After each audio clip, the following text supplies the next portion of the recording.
Sziasztok! Sziasztok, bocsánat, hogy ilyen sokat nem jelentkeztem. Vacsorázok.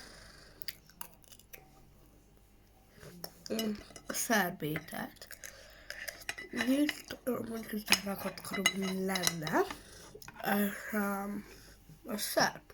No, sokkal finomabb, mint a magyar márt. Így kell lenni. Így. Mert a szerbeknél szokásos karácsonykor így lenni, mert ugye legfinomabb. Nem tudom mi.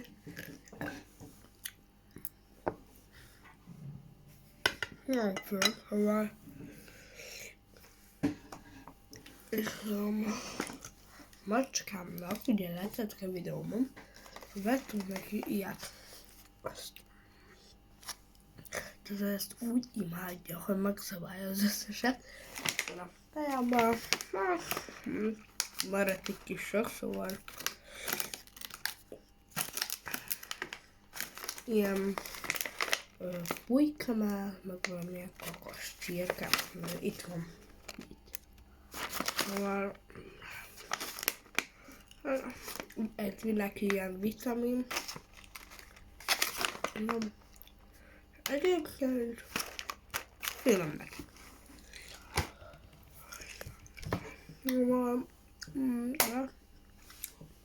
És iszok egy kis vizet, a gyerekpesgőt.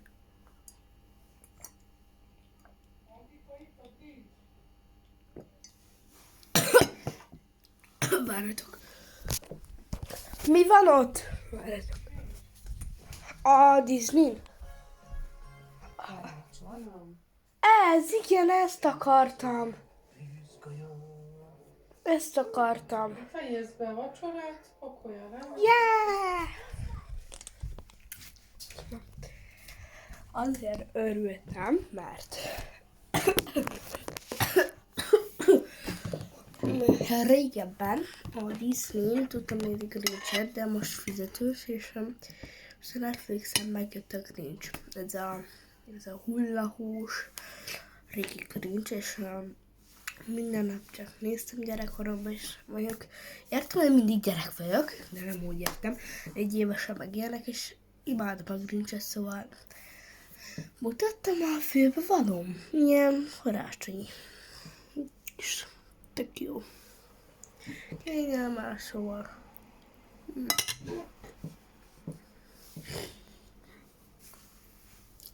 És bárány.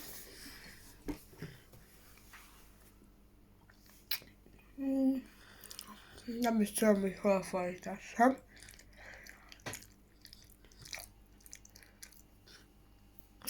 Szóval